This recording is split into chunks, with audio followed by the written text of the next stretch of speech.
Hello दोस्तों, स्वागत है आप सभी का आपके अपने यूट्यूब चैनल कॉम्पिटिटिव क्लासेस पर लाइब्रेरी साइंस में। दोस्तों, यह जो क्लास होती है वह लाइब्रेरी साइंस से संबंधित है और यह Bihar librarian, KVS, NBS, EMRS, DSSB, UGC net, JRF, Rajasthan librarian के ग्रेड सेकंड एवं थर्ड तथा किसी भी स्टेट के जो सेट एग्जाम ली जाती है जो कि लाइब्रेरी साइंस से संबंधित होती है उसके लिए अति महत्वपूर्ण क्लास है।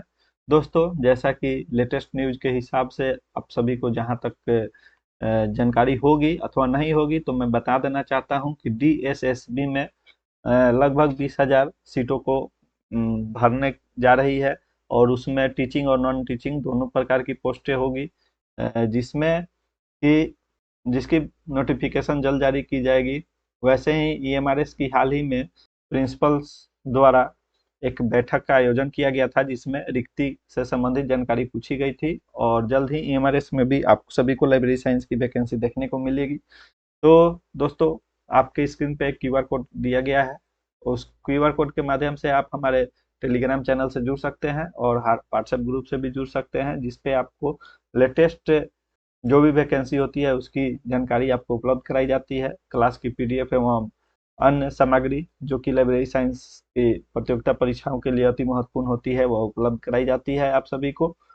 तो दोस्तों, जैसा कि हम लोग जीरो टू हीरो बैच के अंतर्गत में बिल्कुल बेसिक से लाइब्रेरी साइंस पढ़ रहे थे, जिसमें हम लोग यूनिट 1 अभी फंडामेंटल ऑफ लाइब्रेरी साइंस पढ़ रहे थे, जिसमें टॉपिक जो है library legislation, library movement, development of library in 5 year plan, library commission and committee, ये हम लोग पढ़े थे। और अगले क्लास इससे आगे अब हम लोग नेक्स्ट क्लास में पढ़ेंगे और यह इस सीरीज का 5वां क्लास है, जिसमें हम लोग रिसोर्स शेयरिंग और कंसोर्टियम के बारे में पढ़ेंगे। इससे पहले हम लोग details of library development, history of library पढ़ चुके हैं, use of library as an institution पढ़ चुके हैं, 5 लॉ ऑफ लाइब्रेरी साइंस मैंने आप सभी को विस्तार से बताया था और एग्जाम्पल सहित। और टाइप्स ऑफ लाइब्रेरी भी हम लोग पढ़ चुके हैं। लाइब्रेरी लेजिस्लेशन के बारे में भी आप सभी को मैंने पढ़ाया है अच्छे से और डेवलपमेंट ऑफ लाइब्रेरीज के बारे में भी हम लोगों ने पढ़ चुके हैं। इस क्लास में हम लोग रिसोर्स शेयरिंग के बारे में पढ़ेंगे और उसके बाद हम लोग कुछ प्रोफेशनल एसोसिएशन है जैसे कि आईएलए और इफ्ला, एफजिला, उसके बारे में इस क्लास में हम लोग अध्ययन करेंगे। तो दोस्तों, ज़्यादा समय नहीं लेते हुए हम लोग अपनी क्लास की तरफ बढ़ते हैं। जैसे कि हमने कहा था कि इस क्लास में हम लोग रिसोर्स शेयरिंग और कंसोर्टिया के बारे में पढ़ेंगे। तो दोस्तों, सबसे पहले हम लोग समझेंगे कि रिसोर्स शेयरिंग, संसाधन सहभागिता जिसे कहते हैं, वे क्या होती हैं और उसे क्या कहा जाता है, रिसोर्स शेयरिंग को हम लोग क्या कह सकते हैं। तो देखिए, दो या दो से अधिक पुस्तकालय द्वारा मिलकर किसी कार्य को संपन्न करने को हम लोग रिसोर्स शेयरिंग कहते हैं।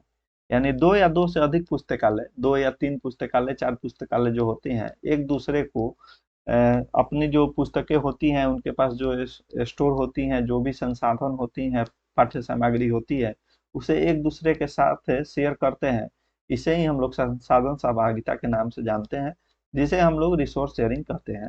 संसाधन सहभागिता की शुरुआत की बात की जाए कि कब से शुरुआत हुई थी, तो संसाधन सहभागिता की शुरुआत 200 ईसा पूर्व में हो चुकी थी और यह अलेक्जेंड्रिया लाइब्रेरी और परगमम लाइब्रेरी के बीच जो सहयोग हुआ था, उसी से संसाधन सहभागिता की शुरुआत 200 ईसा पूर्व पहले हुई थी। आप इसे समझ सकते हैं कि कितनी प्राचीन चीजें हैं रिसोर्स शेयरिंग, जिसे आज हम लोग समझ पा रहे हैं और अपने लाइब्रेरीज में इसका अनुपालन करने की कोशिश करते हैं।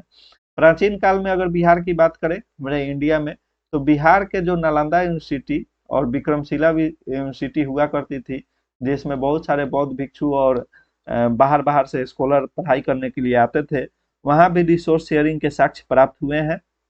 यहाँ पे पाया गया है कि जो नालंदा यूनिवर्सिटी और विक्रमशिला यूनिवर्सिटी है, वे एक दूसरे से अपने पाठ्य सामग्री को और जो भी संसाधन थे उसे शेयर करते थे, जो कि रिसोर्स शेयरिंग का उदाहरण है। और यूनिवर्सिटी में रिसोर्स शेयरिंग की उपयोगिता को देखते हुए वीमर और जिन ग्रंथालयों ने मिलकर यूनियन कैटलॉग का निर्माण किया और यूनियन कैटलॉग का निर्माण किसके द्वारा किया, तो वह एच.सी. बेटन महोदय के द्वारा यूनियन कैटलॉग की निर्माण की गई थी। कहाँ की गई थी, तो वीमर और जिन ग्रंथालय में की गई थी। तो इस फैक्ट्स को याद रखेंगे, ये इससे संबंधित प्रश्न आने वाली परीक्षाओं में पूछी जाएगी।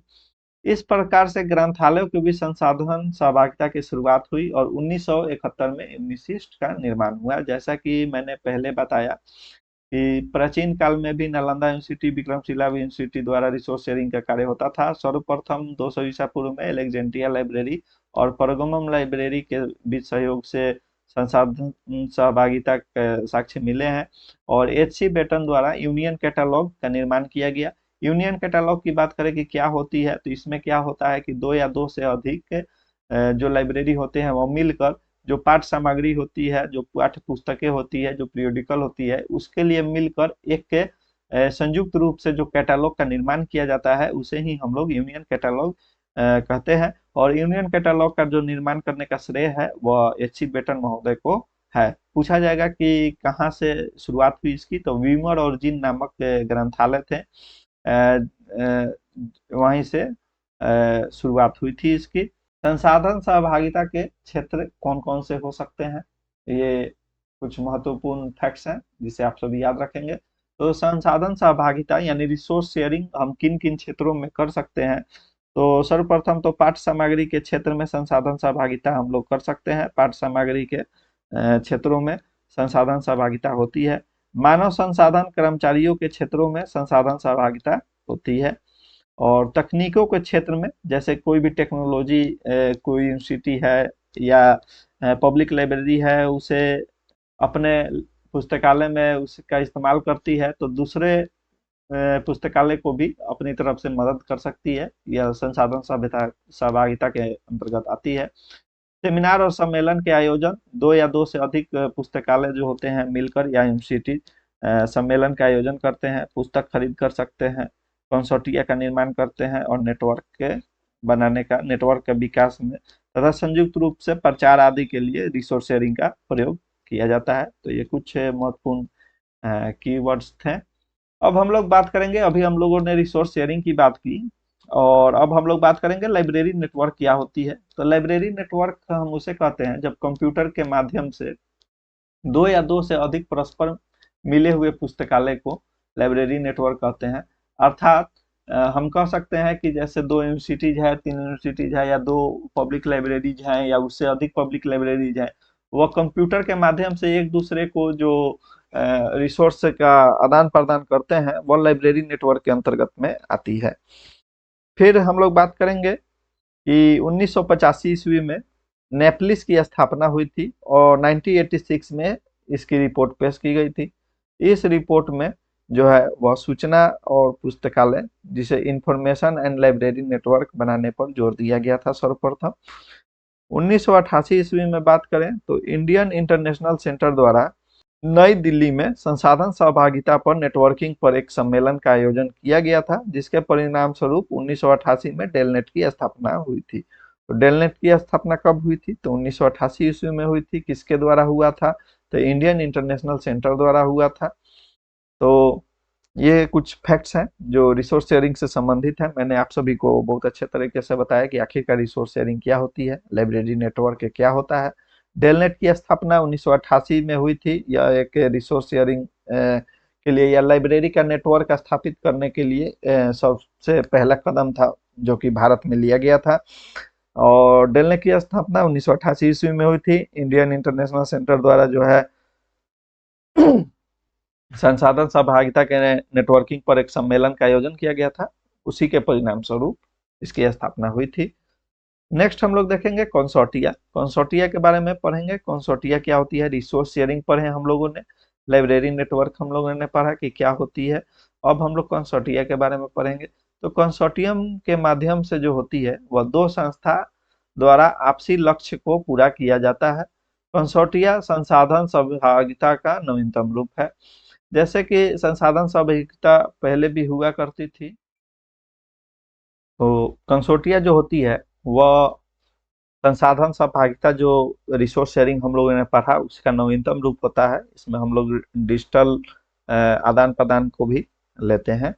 और पहले के ज़माने में जो एंशियंट लाइब्रेरी हुआ करती थी वहाँ जैसे कि ज़्यादा से ज़्यादा जो संसाधन हुआ करते थे वह लिखित रूप में हुआ करते थे और soft copy sorry hard copy में हुआ करती थी। तो उसका आदान प्रदान फिजिकली किया जाता था, परंतु आजकल हम लोग इंटरनेट का ज़माना है, इंटरनेट के माध्यम से भी एक दूसरे को संसाधन सहभागिता करते हैं, जिसे हम लोगों ने उसका नाम कंसोर्टिया के नाम से हम लोग जानते हैं। और भारत में बात की जाए कि सबसे पहले कंसोर्टिया का रूप पहला प्रयास कब किया गया, तो भारत में सबसे पहले कंसोर्टिया का जो पहला प्रयास है वो फोर्सा, जिसका फुल फॉर्म होता है forum for resource sharing in astronomy and astrophysics को माना जाता है। तो आपसे प्रश्न पूछी जाएगी परीक्षा में कि भारत में सबसे पहले कंसोर्टिया के पहला प्रयास किसे माना जाता है, उसका ऑप्शन फोर्सा एक रहेगा, बाकी तीन चार दूसरे ऑप्शन भी दिए हुए रहेंगे। तो आप इसे फोर्सा याद रखेंगे, forum for resource sharing in astronomy and astrophysics. Library consortia की बात करें तो लाइब्रेरी कंसोर्टिया के क्षेत्र में डेलनेट को पहला प्रयास माना जाता है, जैसे कि मैंने पिछले स्लाइड में आप सभी को बताया था। यहाँ यहाँ मैंने इसके पहले बताया था कि 1988 ईस्वी में डेलनेट का स्थापना की गया था। भारत के कुछ प्रमुख कंसोर्टिया के बारे में बात करें कि भारत में कौन कौन सी कंसोर्टिया है, तो वह इस प्रकार से है। फर्स्ट तो है फोर्सा, और इसकी स्थापना डेट अवश्य याद रखेंगे क्योंकि परीक्षा में स्थापना डेट पूछ ली जाती है अथवा उसको अरेंजमेंट में सजाने के लिए आपसे कही जाती है। तो फोर्सा जो है उसकी स्थापना डेट है 29 जुलाई 1981 ईस्वी। ठीक है। फिर CSIR लाइब्रेरी कंसोर्टिया है, जिसको हम लोग कहते हैं council for scientific and industrial research, full form है, और इसकी स्थापना 1942 ईस्वी में की गई थी। फिर इसके पश्चात हम लोग पढ़ेंगे हेलीनेट। तो हेलीनेट की स्थापना 2003 ईस्वी में हुई थी, और हेलीनेट जो है वह health science library and information network के रूप में जानी जाती है। फिर इसके बाद हम लोग पढ़ेंगे ICICI नॉलेज पार्क, जो कि industrial credit and investment corporation of India इसकी फुल फॉर्म है। और ये जो है ये चार प्रमुख भारत में पाए जाने वाले कंसोर्टिया हैं। इसके अलावा भी हम लोग पढ़ेंगे, पांचवा नंबर पे है IIM लाइब्रेरी कंसोर्टिया, जिसे the Indian institute of management IIM जो है उसके द्वारा प्रोवाइड कराया जाता है। फिर नेक्स्ट कंसोर्टिया के बारे में पढ़ेंगे, इंडेस्ट जो है इसकी फुल फॉर्म है Indian National Digital Library in Engineering Sciences and Technology. फिर सेवेंथ हो जाएगी UGC DAE consortium for scientific research, यानी UGC DAE consortium for scientific research हो गया। आठवीं हम लोग पढ़ेंगे यूजीसी इन्फोनेट के बारे में। ये जो आठ हमने आप सभी को भारत में पाए जाने वाले प्रमुख कंसोर्टिया के बारे में बताया। ऐसा नहीं है कि हम लोग इसके बारे में फोर्सा क्या होती है, इसकी उपयोगिता क्या है, ऐसा मैं आप सभी को नहीं बताऊंगा। मैं अगले क्लास में या जैसे जैसे क्लास में हम लोग आगे बढ़ते जाएंगे वैसे वैसे हम लोग विस्तार पूर्वक भी सबको पढ़ेंगे। जैसे कि मैंने कहा ना कि पहले हम लोग कुछ बेसिक इंफॉर्मेशन जानेंगे। अब डायरेक्ट मैं फोर्सा के बारे में पूरी डिटेल्स दूं तो हो सके आपके ऊपर से चला जाए, लेकिन इतना आप जान जाएंगे ना, अभी जान गए कि फोर्सा क्या है। तो फोर्सा एक प्रकार का कंसोर्टिया है। कंसोर्टिया क्या है, तो कंसोर्टिया जो होता है संसाधन सहभागिता का ही एक रूप है, जो कि नवीनतम रूप है। इसमें हम लोग डिजिटली संसाधनों का आदान प्रदान करते हैं और एक दूसरे लाइब्रेरी या दो से अधिक जो संस्था है मिलकर एक दूसरे के साथ कार्य करते हैं, तो वो कंसोर्टिया कहलाती है। फिर आप जान गए कि फोर्सा क्या है, तो कंसोर्टिया है। इसकी स्थापना कब हुई थी, तो 29 जुलाई 1981 ईस्वी को हुई थी। फिर आप लोग ये भी जाना कि CSIR जो है लाइब्रेरी कंसोर्टिया है, और इसकी स्थापना 1942 में हुई थी। फिर council for scientific and industrial research के द्वारा। हेलीनेट क्या है, कंसोर्टिया है, इसकी स्थापना 2003 में हुई थी। ICICI नॉलेज पार्क क्या है, परीक्षा में पूछ ली जाती है कि निम्नलिखित में से कौन सी कंसोर्टिया का प्रकार नहीं है। इसमें आपको ये दिया रहेगा, फोर्सा दिया रहेगा, हेलीनेट, ICICI नॉलेज पार्क भी दिया रहेगा, और एक इफ्ला दे दिया जाएगा। तो इफ्ला जो है वो कंसोर्टिया का प्रकार नहीं है, जबकि फोर्सा, हेलीनेट, CSIR, ICICI नॉलेज पार्क जो है वह एक कंसोर्टिया का प्रकार है। इसकी स्थापना वर्ष जो दी है दे दी जाएगी कि निम्नलिखित में से सभी को स्थापना वर्ष के अनुसार सजाएं। तो उसमें अगर दे दिया जाएगा फोर्सा दे दिया जाएगा, CSIR, हेलीनेट दे दिया जाएगा, तो आपको जब स्थापना वर्ष से याद रहेगी कि फोरसा की स्थापना 1981 में हुई थी। सीएसआईआर की स्थापना 1942 ईस्वी में हुई थी और हेलीनेट की स्थापना 2003 यानी 2003 में हुई थी। तो भी तो आप उसको सजा पाएंगे ना। और हम लोग यहाँ पे थोड़ी कुछ कुछ जानकारी जान गए, फिर इसके बाद जो हम लोगों का क्लास जैसे जैसे आगे बढ़ेगा, इसके बारे में बृहत स्तर पे भी हम लोग जानकारी हासिल करेंगे। तो ये कुछ प्रमुख कंसोर्टियम थे जिसे मैंने बताया। अब एक है इंडेस्ट, तो इंडेस्ट के बारे में हम लोग पढ़ेंगे इंडेस्ट क्या है, और इंडेस्ट के फुल फॉर्म भी मैंने यहाँ पे बताया है। Indian National Digital Library in engineering science and technology है। तो इंडेस्ट एक कंसोर्टियम का ही प्रकार है। तो हम लोग इंडेस्ट के बारे में यहाँ पे जानेंगे। इंडेस्ट जो है वो मानव संसाधन विकास मंत्रालय द्वारा प्रोफेसर एन बालाकृष्णन समिति के रिपोर्ट के आधार पे पूछा जाएगा, किसके आधार पे, किसकी रिपोर्ट दी गई थी इंडेस्ट के लिए। तो अब मंत्रालय भी पूछ ली जाती है। तो यहाँ पे एक एक चीज आप सभी को याद करने वाली चीज है। यहाँ पे एक मतलब किसी भी पुस्तक का या कोई भी कंटेंट होता है उसका यहाँ पे आपको निचोड़ दिया जा रहा है। मतलब कि यहाँ पे हर एक चीज याद करने वाली चीज है और हर एक टॉपिक से प्रश्न परीक्षा में पूछी जाती है। तो आपके लिए क्लास इंपॉर्टेंट है। दोस्तों आप सभी से आग्रह है कि अभी तक सब्सक्राइब नहीं किया है मेरे चैनल को तो सब्सक्राइब करें, इससे भी अच्छी अच्छी कंटेंट आपको उपलब्ध कराई जाएगी। इसके लिए आप निश्चिंत रहें। और पूरी कोर्स कराई जाएगी वो भी बिल्कुल फ्री। अभी हम लोग यूनिट 1 कर रहे हैं, फिर यूनिट 2, यूनिट 3, टोटल यूनिट 10 है। तो 10 तक हम लोग करेंगे। तो यहाँ पे इंडेस जो है वह मानव संसाधन विकास मंत्रालय द्वारा प्रोफेसर एन बालाकृष्णन समिति की रिपोर्ट के आधार पर जो है तकनीकी शिक्षा के क्षेत्र में इलेक्ट्रॉनिक संसाधनों के सहयोग के लिए विकसित किया गया है।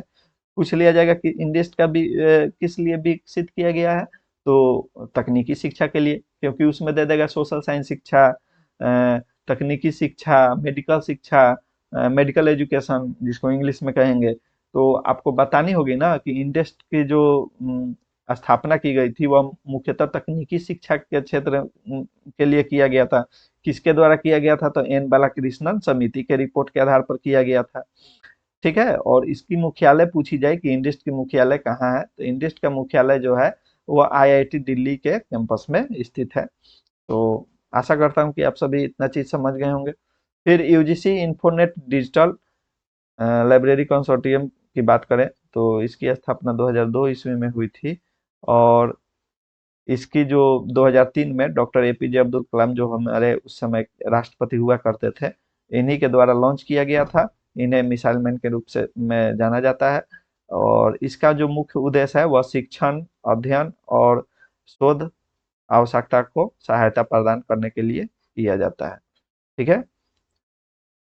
नेक्स्ट हम लोग देखेंगे कि लाइब्रेरी एंड इंफॉर्मेशन नेटवर्क के जैसे कि हम लोग पढ़ रहे थे, तो इसका कुछ लाइब्रेरी और इंफॉर्मेशन नेटवर्क है, उसके स्टेब्लिश्ड वर्क है जिसे आप लोग याद रखेंगे। धीरे धीरे मैं हर क्लास में दो या एक या दो स्लाइड इस तरह का लाता हूँ जो कि आपको याद करने वाली चीजें होती हैं। आप अगर मेरा पिछला क्लास देख रहे होंगे तो आप सभी को पता होगी। तो अब यहाँ पे देखेंगे इंटरनेशनल लाइब्रेरी नेटवर्क के बारे में हम लोग देखेंगे। तो फर्स्ट देखेंगे ओसीएलसी। तो ओसीएलसी जो है इसका फुल फॉर्म होता है ऑनलाइन कंप्यूटर लाइब्रेरी सेंटर। इसकी स्थापना 1967 ईस्वी में हुई थी। सेकंड देखेंगे रिसर्च लाइब्रेरी ग्रुप जिसे हम लोग शॉर्ट फॉर्म में आरएलजी कहते हैं। इसकी स्थापना 1974 ईस्वी में हुई थी। ये सभी चीजें याद करने वाली चीज है। धीरे धीरे रोज इस वीडियो को एक दो बार देखेंगे या इस चीज को देखेंगे तो आपको याद हो जाएगी। ज्वाइंट एकेडमिक नेटवर्क जानेट, तो 1984 ईस्वी में इसकी स्थापना हुई थी। कर्ल की बात करें तो consortium for university research libraries की स्थापना 1996 ईस्वी में हुई थी। ये कुछ इंटरनेशनल लाइब्रेरी नेटवर्क थी और उसके स्थापना वर्ष थे। अब हम लोग कुछ Indian library and information network पढ़ेंगे और उसकी स्थापना वर्ष देखेंगे। तो सर्वप्रथम निकनेट देखेंगे जिसकी फुल फॉर्म भी याद रखेंगे आप लोग, जिसका फुल फॉर्म होता है नेशनल इंफॉर्मेटिक्स सेंटर नेटवर्क, जिससे की स्थापना 1977 ईस्वी में हुई थी। कलकत्ता लाइब्रेरी नेटवर्क की स्थापना 1986 ईस्वी में हुई थी, जिसे हम लोग कैलिबनेट कहते हैं। एजुकेशन रिसर्च नेटवर्क जिसे हम लोग अर्नेट कहते हैं, इसकी स्थापना 1986 ईस्वी में हुई थी। परंतु पूर्ण रूप से जो स्थापित हुई थी यह 1998 ईस्वी में हुई थी। डेवलपिंग लाइब्रेरी नेटवर्क की बात करेंगे तो इसकी स्थापना 1988 ईस्वी में की गई थी। सरनेट, जिसे science and industrial research network कहते हैं, उसकी स्थापना 1989 ईस्वी में हुई थी। तो ये कुछ महत्वपूर्ण फैक्ट्स थी, इसे आप सभी याद रखेंगे क्योंकि यह लाइब्रेरी नेटवर्क से संबंधित है। और लाइब्रेरी नेटवर्क हम लोगों ने अभी हाल ही में पढ़ा है कि क्या होती है, तो इसे याद रखेंगे, ये कुछ महत्वपूर्ण चीज है। नेक्स्ट अब हम लोग देखेंगे नेशनल और इंटरनेशनल प्रोफेशनल के बारे में पढ़ेंगे। तो नेशनल और इंटरनेशनल प्रोफेशनल के बारे में पढ़ेंगे, जिसमें हम लोग आईएलए के बारे में पढ़ेंगे, और उसके बाद हम लोग अभी JOCLAI के बारे में, joint council of Library association के बारे में पढ़ेंगे। फिर इफ्ला के बारे में भी पढ़ेंगे, और यूनिमार्क, यूनेस्को, यूबीसी, पीजीआई, फिर से RRRLF, उसके बाद हम लोग क्या बोलते हैं ALA हो गया, ISLIC हो गया, लाइब्रेरी एसोसिएशन हो गया, स्पेशल लाइब्रेरी एसोसिएशन हो गया। ये सभी चीज़ें पढ़ेंगे धीरे धीरे।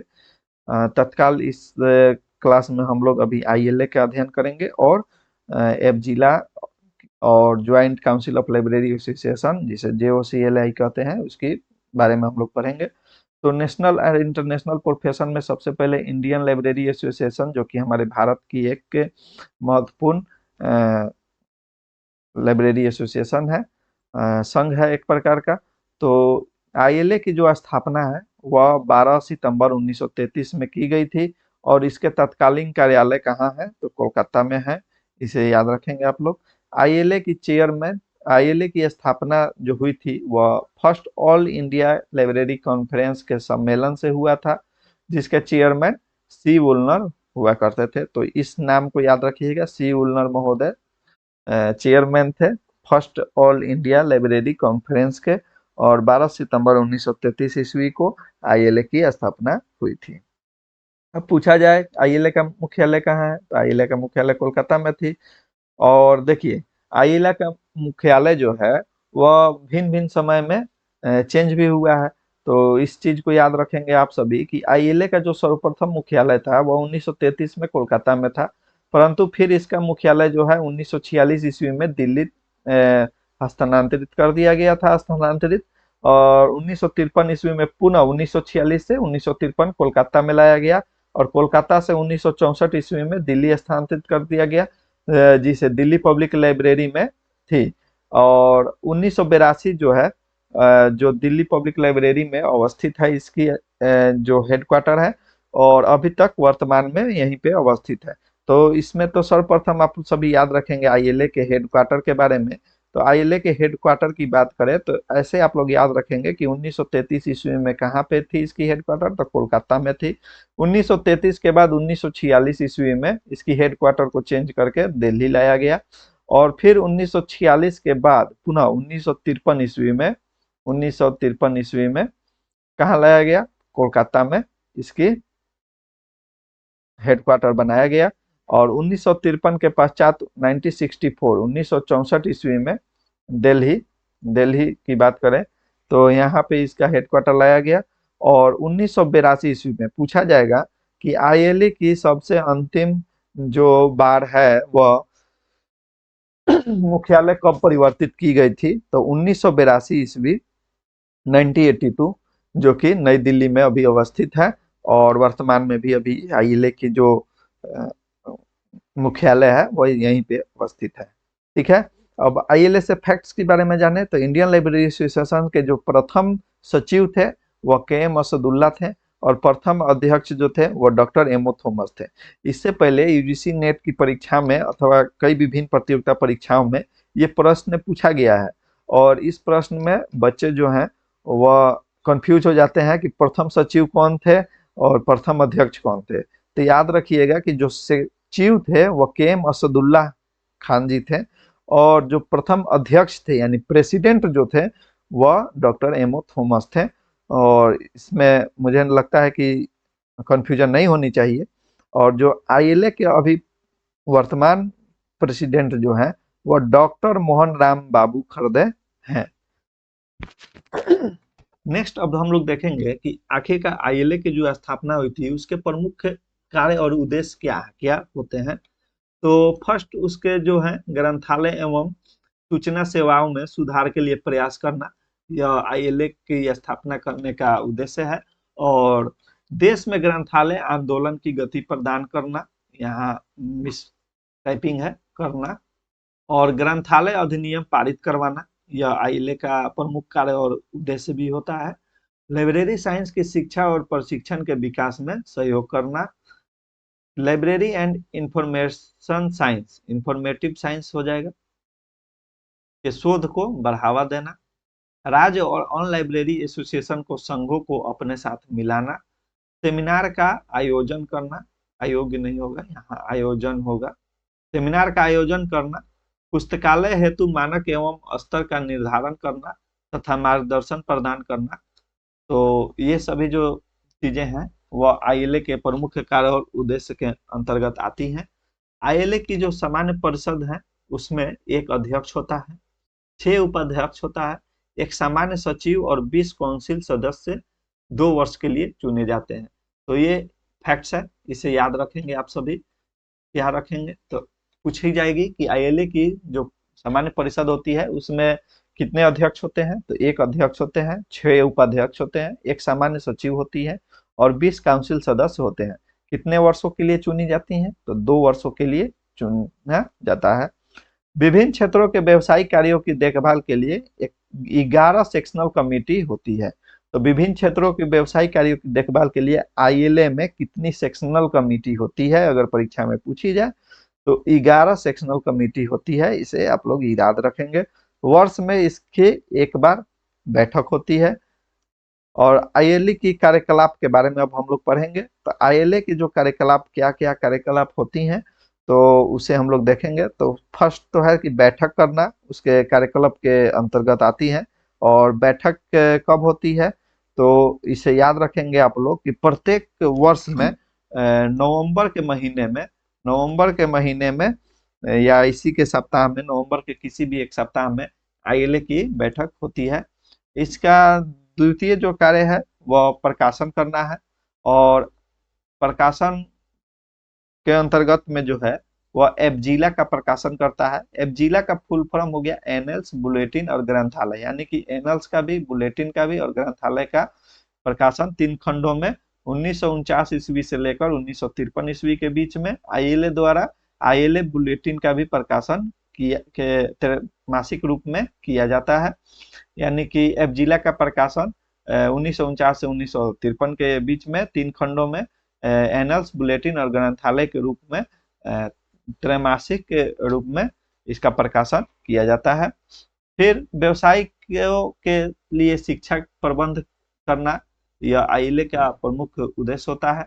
इंटरनेशनल एसोसिएशन का संबंध बनाना, इंटरनेशनल एसोसिएशन जैसे आईएलए जो है वह इफला और कोमला का भी सदस्य है, ठीक है। इफला और आईएलए जो है इफला और कोमला का सदस्य है। कोमला और IFLA International Federation of Library Association होता है। इसकी स्थापना 1927 ईस्वी में हुई थी। धीरे धीरे सबकी स्थापना वर्ष के साथ साथ सबको इफला के बारे में हम लोग बहुत विस्तार से पढ़ेंगे आगे। आईएलए द्वारा निम्नलिखित अवार्ड भी दिया जाता है। तो आईएलए द्वारा कुछ अवार्ड दिया जाता है जो इस प्रकार से है। आईएलए कॉलम बेस्ट लाइब्रेरियन अवार्ड दिया जाता है। आईएलए सीडी शर्मा अवार्ड दिया जाता है। पूछ ली जाएगी किसके लिए दी जाती है, किस क्षेत्र में, तो बेशक लाइब्रेरी के क्षेत्र में दी जाती है, परंतु यह बेस्ट पेपर राइटिंग के लिए आईएलए सीडी शर्मा अवार्ड दिया जाता है। आईएलए एजी वर्गीस अवार्ड भी आईएलए के द्वारा दिया जाता है। ILA doctor L M Upadhyay best university library award, और ILA doctor K Padma Umapathy और doctor S K Umapathy fellowship in library and information science ILA के द्वारा उपलब्ध कराया जाता है।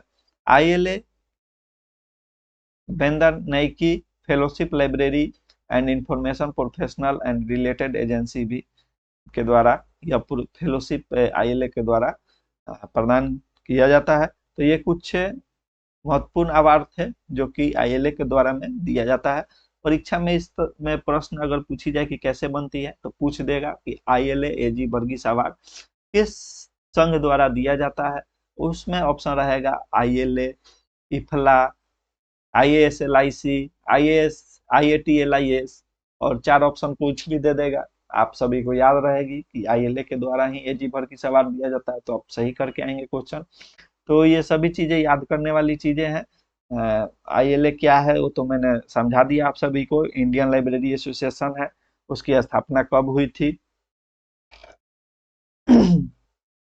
तो हमने आईएलए के बारे में क्या क्या पढ़ा, एक बार रिवीजन कर लेते हैं। तो आईएलए के बारे में हम लोगों ने पढ़ा कि इसकी स्थापना 12 सितंबर 1933 ईस्वी की हुई थी। First all India library conference के सम्मेलन में हुआ था और इसके चेयरमैन सी वोलनर थे। इसकी जो हेडक्वार्टर है वो विभिन्न विभिन्न समय में चेंज भी हुई है। तो 1933 ईस्वी में हम लोगों ने पढ़ा कि कोलकाता में इसकी हेडक्वार्टर थी। फिर 1946 ईस्वी में आईएलए की जो हेडक्वार्टर है वह दिल्ली स्थानांतरित की गई। फिर 1953 ईस्वी में कोलकाता, 1964 ईस्वी में दिल्ली और पुनः 1982 ईस्वी में न्यू दिल्ली में ये जो दिल्ली पब्लिक लाइब्रेरी है उसकी प्रांगण में इसका हेडक्वार्टर बनाया गया और अभी भी यहीं पे अवस्थित है। फिर हम लोग ने पढ़ा कि आईएलए के प्रथम सचिव कौन थे। तो प्रथम सचिव के एम असदुल्ला थे और प्रथम अध्यक्ष की बात करें तो डॉक्टर एम ओ थॉमस अध्यक्ष थे। और वर्तमान में अभी 2024 की बात करें तो आईएलए के जो प्रेसिडेंट है वो डॉक्टर मोहन राम बाबू खरदे हैं। ये करेंट क्वेश्चन है, इसको याद रखेंगे। वैसे ही जब मैं इफला बताऊंगा तो वहां भी इफला के जो जो करंट में अभी प्रेसिडेंट हैं या चेयरमैन उसके कौन कौन से हैं, वैसे ही कोमला का मैं पढ़ाऊंगा और जितने भी टर्म्स में पढ़ाऊंगा उसके उसके करंट में जो प्रेसिडेंट है उसको भी मैं बताते चलाऊंगा। फिर हम लोगों ने पढ़ा कि आईएलए के कार्य और उसके उद्देश्य क्या है। तो ये सभी चीजें आप सभी एक बार पढ़ लेंगे। सेमिनार का आयोजन करना, राज्य ऑन लाइब्रेरी एसोसिएशन के संघों के साथ अपने मिलाना, पुस्तकालय हेतु मानक एवं स्तर का निर्धारण करना, मार्गदर्शन प्रदान करना, ये सभी कुछ आईएलए के प्रमुख कार्य और उद्देश्य को हम लोगों ने देखा। फिर आईएलए की कार्यकलाप के बारे में हम लोगों ने पढ़ा। तो उसकी प्रथम कार्यकलाप में आती है बैठक करना और बैठक नवंबर महीने में की जाती है। फिर प्रकाशन भी करता है एफजिला का, जिसे हम लोग कहते हैं एनल्स बुलेटिन ग्रंथालय, और इसे 3 खंडों में 1949 से 1953 ईस्वी के बीच में प्रकाशन किया गया। आईएलए द्वारा जो है आईएलए बुलेटिन के नाम से इसे प्रकाशित किया जाता है और ये इसका प्रकाशन त्रैमासिक रूप से होता है। फिर व्यावसायिक शिक्षा के लिए भी प्रबंध करने का कार्य आईएलए का होता है। इंटरनेशनल एसोसिएशन के संबंध बनाना, जैसे कि इफला और कोमला के साथ है, आईएलए का जो है वह सदस्य है। फिर हम लोगों ने पढ़ा कि आईएलए द्वारा विभिन्न प्रकार के अवार्ड भी दिए जाते हैं। तो कौन कौन से अवार्ड दिए जाते हैं, तो ILA ILA Kaula best librarian award, ILA C D Sharma award, ILA A G Varghese award, ILA doctor L M Padhyay best university library award, और ILA doctor K Padma Umapathy doctor S K Umapathy fellowship in library and information science के award, ILA वेंदाकिनी fellowship library and information professional से related जो भी awards हैं वह आईएलए के द्वारा दी जाती है। नेक्स्ट हम लोग थोड़ा सा पढ़ेंगे कि some important facts about ILA. Indian library information जो है, इंडियन लाइब्रेरी एसोसिएशन जो है, उसके जो कुछ महत्वपूर्ण फैक्ट्स जो हैं वो भी हम लोग देखेंगे यहाँ पे कि क्या क्या उसके कुछ महत्वपूर्ण फैक्ट्स हैं जो कि अभी हम लोगों ने पीछे नहीं पढ़ा है। तो आईएलए जो है वह भारत में इफला और राष्ट्रमंडल पुस्तकालय संघ का प्रतिनिधित्व करता है। अगर परीक्षाओं में आपसे पूछी जाए कि इफला और जो राष्ट्रमंडल पुस्तकालय संघ होती है उसका प्रतिनिधित्व कौन करता है भारत में, और ऑप्शन में आपको क्या दिया रहेगा, आईएलए भी दिया रहेगा, ट्रिपल आरएलएफ भी दिया रहेगा, फिर से यहाँ पे दे देगा आईएएस एलआईसी, फिर यहाँ पे आपको कुछ एक दे देगा लाइब्रेरी एसोसिएशन ही दे देगा, क्योंकि यहाँ इफला की बात की जा रही है तो आपको कंफ्यूज करने के लिए। तो इसका जो सही उत्तर है वह हो जाएगा आईएलए। आईएलए जो होता है वह इफला और राष्ट्रमंडल पुस्तकालय संघ का प्रतिनिधित्व करता है। देखिए एक क्वेश्चन बना, दूसरा क्वेश्चन भी यहीं पे है। 1992 में आईएलए द्वारा दिल्ली में इफला जनरल सम्मेलन की मेजबानी की गई थी। परीक्षाओं में पूछी जाएगी कि आईएलए के द्वारा इफला जनरल सम्मेलन की मेजबानी कहाँ की गई थी। ऑप्शन दे दिया जाएगा दिल्ली, कोलकाता, मुंबई, महाराष्ट्र, मुंबई और बड़ौदा, कहीं भी। तो आपको याद होनी चाहिए कि दिल्ली में की गई थी, और पूछी जाएगी कब की गई थी, तो 1992 ईस्वी में की गई थी। फिर आपसे पूछ लिया जाएगा कि 1985 ईस्वी में आईएलए द्वारा रंगनाथन के दर्शन पर आईएलए द्वारा रंगनाथन के दर्शन पर अंतर्राष्ट्रीय सम्मेलन का आयोजन आयोजन किया गया था 1985 में। तो रंगनाथन के दर्शन पर अंतर्राष्ट्रीय सम्मेलन का आयोजन कब किया गया था, अगर पूछी जाए आपसे, तो आप बताएंगे कि 1985 ईस्वी में आईएलए के द्वारा रंगनाथन के दर्शन पर अंतर्राष्ट्रीय सम्मेलन का आयोजन किया गया था। फिर अक्टूबर 1985 में ही इफ्ला यूएपी, जिसे यूनिवर्सल यूएपी का फुल फॉर्म आप सभी बताइएगा, मुझे अभी याद नहीं आ रहा है, लेकिन यूनिवर्सल अवेलेबिलिटी कुछ होता है ऐसे, यानी कि यूनिवर्सल उपलब्धता जो होती है उसके क्षेत्र में जो है संगोष्ठी का क्षेत्रीय संगोष्ठी का आयोजन नई दिल्ली में किया गया था। फिर आईएलए ने 2008 में अपनी 75वीं वर्षगांठ मनाई है। ये पहले परीक्षा में पूछी जाती थी कि आईएलए ने 75वीं वर्षगांठ कब मनाई थी, तो 2008 में, चूंकि 1933 ईस्वी में इसकी स्थापना हुई थी और इसमें आप 75 साल जोड़ेंगे तो 2008 ईस्वी आएगी। 2008 में 75, इसी तरह से पूछ दी जाएगी कि 100वीं वर्षगांठ कब मनाई जाएगी, तो 1933 में 100 जोड़ देंगे तो 2033 जो आने वाला समय है उसमें 100वीं वर्षगांठ मनाई जाएगी आईएलए की। और आईएलए द्वारा जो है यूनेस्को पब्लिक लाइब्रेरी मैनिफेस्टो का जो अनुवाद भी किया जाता है, तो वह 15 भारतीय भाषाओं में अनुवाद का कार्य किया जाता है। परीक्षा में यह बहुत ही महत्वपूर्ण है कि पूछी जाएगी कि आईएलए द्वारा ये तो पहले पूछी जा सकती है कि यूनेस्को पब्लिक लाइब्रेरी मैनिफेस्टो, जिसे मैंने आपको बताया था कि सर्वप्रथम 1949 में जारी की गई थी, उसके बाद 1994 में जारी की गई थी, फिर अभी लेटेस्ट 2022 में जारी की गई है। तो ये तो पूछ ली जाएगी किसके द्वारा जारी की जाती है, तो आईएलए के द्वारा जारी की जाती है। कितने भारतीय भाषाओं में अनुवाद का कार्य किया जाता है, तो 15 भारतीय भाषाओं में अनुवाद का कार्य किया जाता है। ये आईएलए से संबंधित कुछ बहुत ही महत्वपूर्ण फैक्ट थे। अभी हम लोगों ने पढ़ लिया, रिसोर्स शेयरिंग के बारे में पढ़ा, अभी तक हम लोगों ने रिसोर्स शेयरिंग के बारे में पढ़ा, फिर से हम लोगों ने कंसोर्टियम के बारे में पढ़ा, फिर लाइब्रेरी नेटवर्क के बारे में पढ़ा, और उसके बाद हम लोगों ने नेशनल और इंटरनेशनल प्रोफेशनल एसोसिएशन टॉपिक के अंतर्गत में, जो नेशनल प्रोफेशनल एसोसिएशन है उसमें हम लोगों ने आईएलए का गहन अध्ययन किया। जैसे कि देखिए, पहले मैंने आईएलए के बारे में बहुत कम कुछ बताया होगा, परंतु इस क्लास में मैंने आईएलए से संबंधित जितनी भी महत्वपूर्ण फैक्ट्स हैं उसे मैंने इसमें कवर किया है ना, ये आप भी मानते हैं। और इसके बाद हम लोग अभी नेक्स्ट पढ़ेंगे JOCLAI के बारे में पढ़ेंगे, जिसे हम लोग joint council of Library association कहते हैं। दोस्तों, आपके लिए कंटेंट तैयार करने में थोड़ी समय भी लगती है और बहुत मेहनत लगती है, और उसकी अपेक्षा आप सभी उतनी अच्छी से सराहना दे रहे हैं इस क्लास को, इसके लिए बहुत धन्यवाद। आप सभी से बस आग्रह है कि अगर आपने चैनल सब्सक्राइब नहीं किया है तो प्लीज़ एक बार करें, और दोस्तों के बीच में भी शेयर करें। अगर आप किसी ग्रुप में शामिल हैं तो इस क्लास की वीडियो को उस ग्रुप में लिंक दीजिए, ताकि और भी बच्चे हमसे जुड़े और लाइब्रेरी साइंस का अध्ययन करें और उनको भी इस क्लास का लाभ प्राप्त हो जाए।